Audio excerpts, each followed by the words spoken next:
Na última aula, a gente viu o que é o potencial elétrico, certo? Nessa aula, vamos ver o que é a diferença de potenciais elétricos, o que é corrente e o que é resistência elétrica. Nós vamos entender esses três conceitos e, em sequência, nós vamos ver a lei de Ohm, né? É uma fórmula matemática que engloba os três conceitos, certo? Vamos lá. Nós já sabemos que o potencial elétrico é uma característica dos pontos do espaço, certo? Então, o que é a diferença de potencial ou a DDP? Imagine que você tem dois potenciais aqui em dois pontos diferentes, certo? Nós temos aqui o potencial VA, que a gente pode considerar que é 8 volts, certo? E temos o potencial VB, que a gente pode considerar que é 6 volts, por exemplo. A diferença de potencial, representada por a letra U, nada mais é do que a subtração, né? A diferença entre essas duas grandezas aí, entre esses dois potenciais, beleza? Então, essa diferença de potencial aqui vai ser igual a 8, certo? Menos 6. Ou seja, essa diferença de potencial vai ser igual a 2. E como a gente trata de volts, né?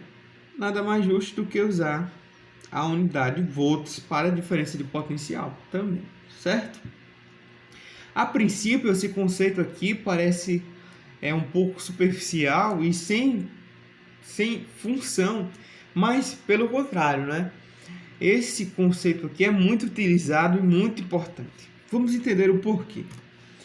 Imagine aqui que você tem uma mesa, beleza? E essa mesa é totalmente plana e em cima dela nós temos uma esfera. Agora, imagine que essa mesa está totalmente equilibrada no solo, ou seja, a altura nesse ponto, a altura nessa extremidade aqui, né, a gente pode chamar de H, é igual à altura nessa extremidade aqui, que a gente também vai chamar de H. Então, se essa mesa está totalmente equilibrada, veja que essa bola vai ficar em equilíbrio, né? Não vai ter uma força gravitacional tentando mover ela, já que a mesa é totalmente plana e está totalmente equilibrada. O mesmo acontece com as cargas elétricas, certo? Imagina que você coloca uma carguinha negativa entre dois potenciais iguais, exatamente entre os dois, ou seja, a mesma distância dos dois, certo? A mesma distância. E os dois são iguais, 6 volts e 6 volts. Essa carguinha não vai sair do canto. Por quê? Porque a diferença de potencial, a DDP, é igual a zero, né? 6 menos 6 é igual a 0 volts, beleza? Isso daqui é a mesma coisa de você imaginar que você coloca uma bola, certo? E essa bola está amarrada a duas cordas, certo? Então imagina que tem duas pessoas fazendo um cabo de guerra, só que elas puxam essa bola com a mesma força para os dois lados.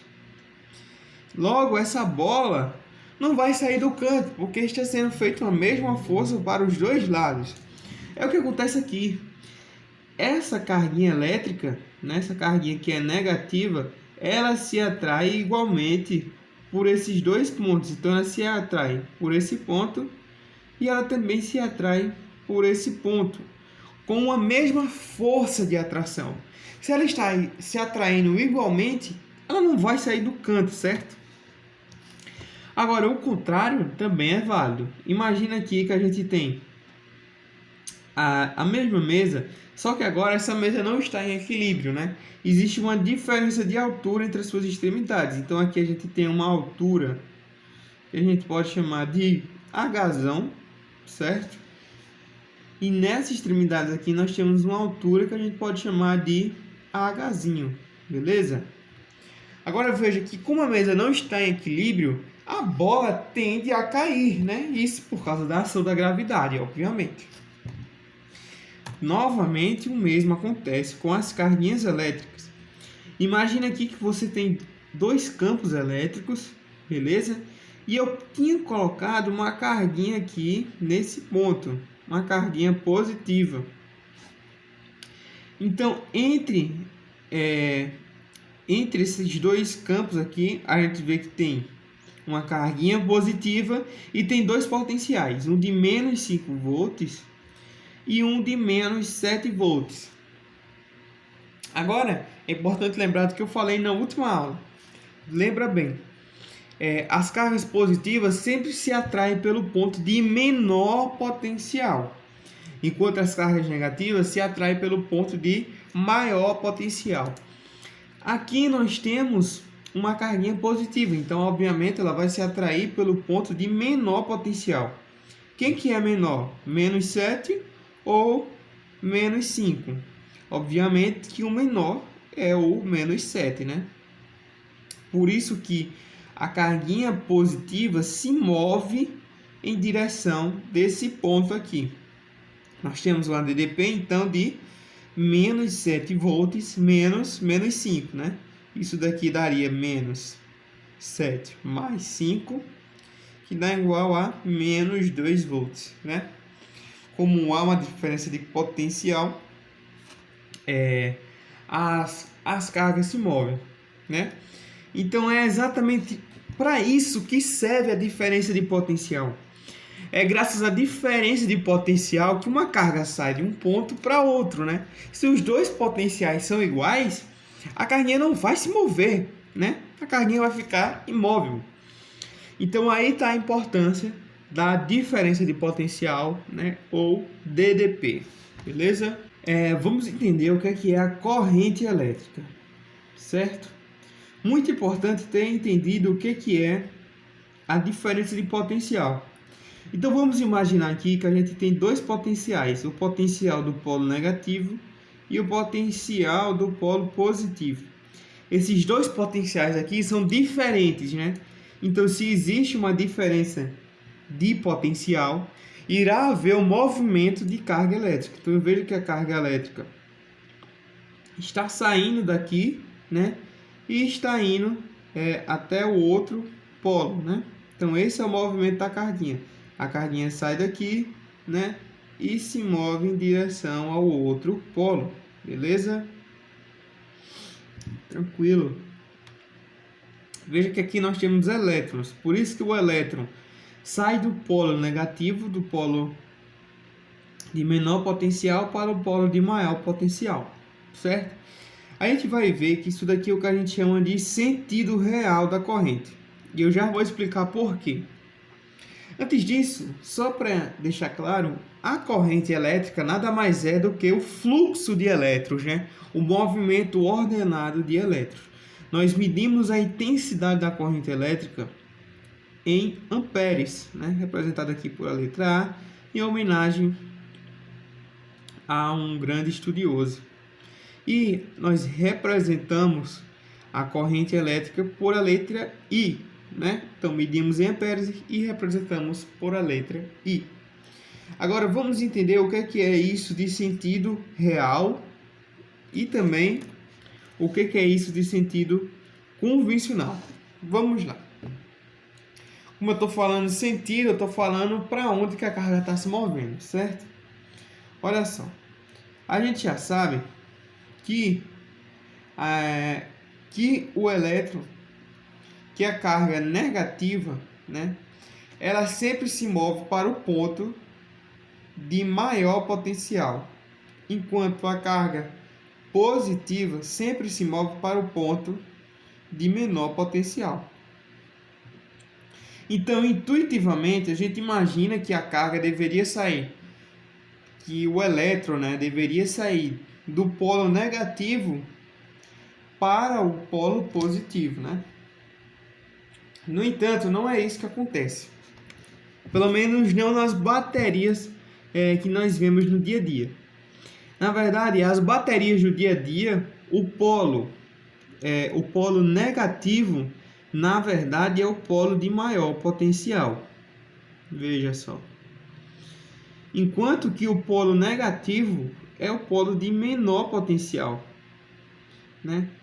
Eu sei que parece um pouco estranho, mas isso se convencionou, né, devido à crença que os indivíduos tinham no passado, né? As pessoas achavam que o elétron ele partia do ponto de maior potencial para o de menor, mas depois foi descoberto o contrário. Mas mesmo assim, as baterias ainda continuaram com essa conversão aqui, com esse modo de escrita. Então, sempre se lembre, o polo negativo é o polo de maior potencial e o polo positivo é o polo de menor potencial. Logo, o sentido da corrente é do polo positivo para o polo negativo, né? Veja só, está saindo daqui e entrando aqui. Então, é isso que acontece na realidade, né? No nosso dia a dia, certo? O sentido real é o que a gente viu no último exemplo, e esse daqui é o que a gente tem no nosso dia a dia, o sentido convencional da corrente, beleza? Nós também temos sobre corrente a definição do que é corrente contínua e o que é corrente alternada, beleza? Vamos entender o que é contínuo. A corrente contínua é aquela que possui intensidade e sentido constante, né? Então, ao longo do tempo, a corrente não muda a sua intensidade e não muda o seu sentido. Ela sempre está indo no mesmo sentido e com a mesma intensidade. Certo? É diferente do que a gente tem. Antes disso, só para exemplificar, a corrente contínua está presente, por exemplo, em pilhas, certo? Em pilhas e em algumas baterias. Já a corrente alternada, que é a corrente que a gente recebe na nossa casa, ela varia, certo? Ela varia com o sentido e com a intensidade ao longo do tempo, certo? Então veja, nós chamamos de corrente negativa, né? Uma corrente menos I, por exemplo, uma corrente que vai no sentido contrário. Então a gente convenciona que o sentido da corrente é, por exemplo, para a direita, certo? Então se tem uma corrente elétrica indo para aqui embaixo, se tem uma corrente elétrica indo para a esquerda, então nós dizemos que essa corrente aqui é uma corrente negativa. Se o sentido da corrente é para a direita e ela está indo para a esquerda, isso quer dizer que ela inverteu o sentido, logo é uma corrente negativa. Então, sobre o sinal, né, sobre ser positivo ou negativo, a gente está se referindo ao sinal, ao sentido da corrente, certo? Então, a gente recebe essa corrente na nossa casa, mas uma curiosidade é que muitos dispositivos funcionam com corrente contínua. Mas como que a gente liga esses dispositivos na tomada da nossa casa? O que acontece?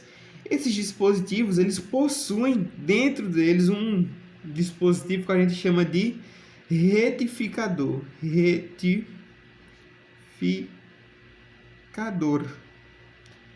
O que é esse dispositivo? Esse dispositivo pega uma corrente alternada e transforma em uma corrente contínua, certo? É isso que esse dispositivo faz.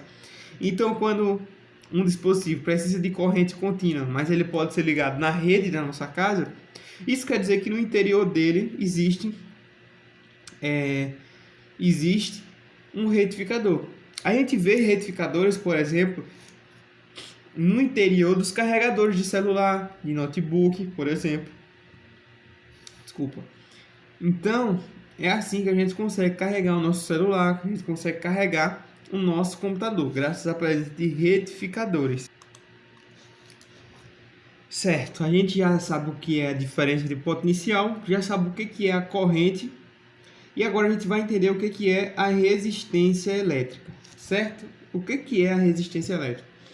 A resistência elétrica é uma grandeza física que mede a capacidade de um corpo a se opor à passagem de corrente, né?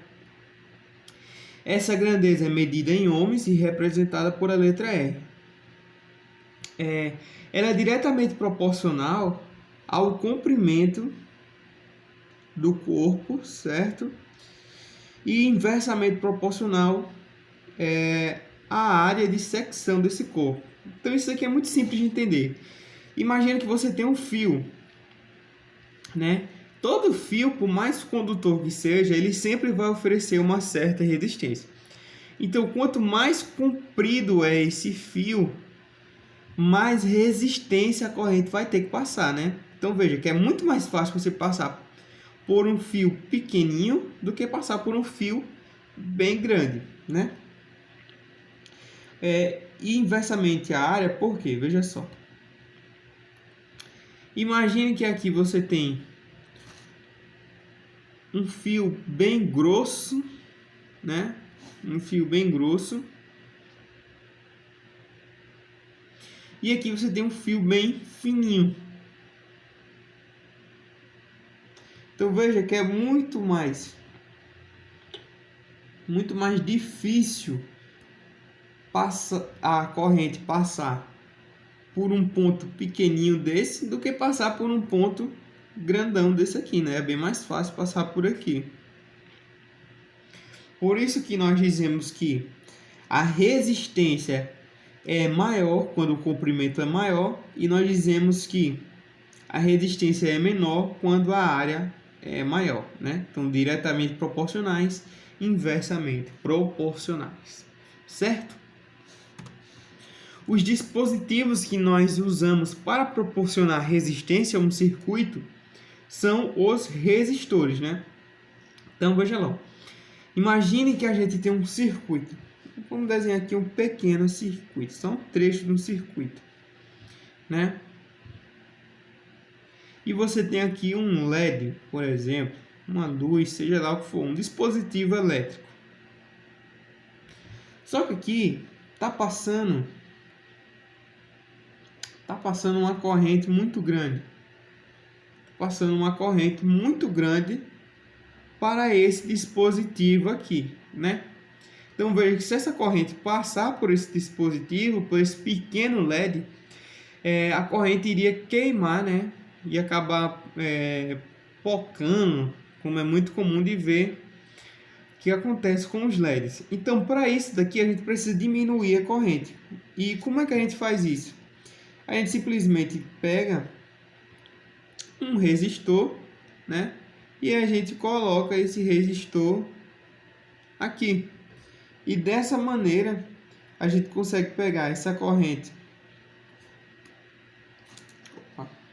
Pegar aqui.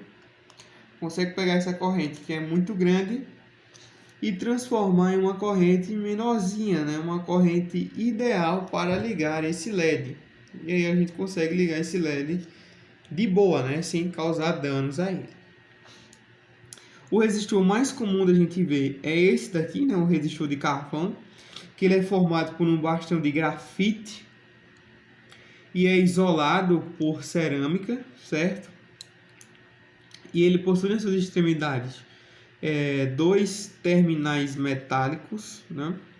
Então a corrente entra por aqui e aqui ela sofre uma grande resistência, né?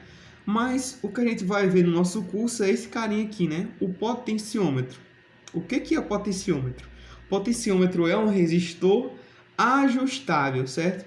Então, conforme você vai rodando isso daqui, você vai modificando a resistência desse camarada aqui. Então, se você roda, se você deixa topado, né? Se você roda todo, a resistência é maior. Se você roda menos, a resistência é menor. Isso aqui vai ser muito importante para a gente montar os nossos robôs. Então, essa aula fica por aqui. Na próxima aula, a gente vai ver a lei de Ohm, certo? Espero que vocês tenham entendido. E muito obrigado pela presença e pelo seu view.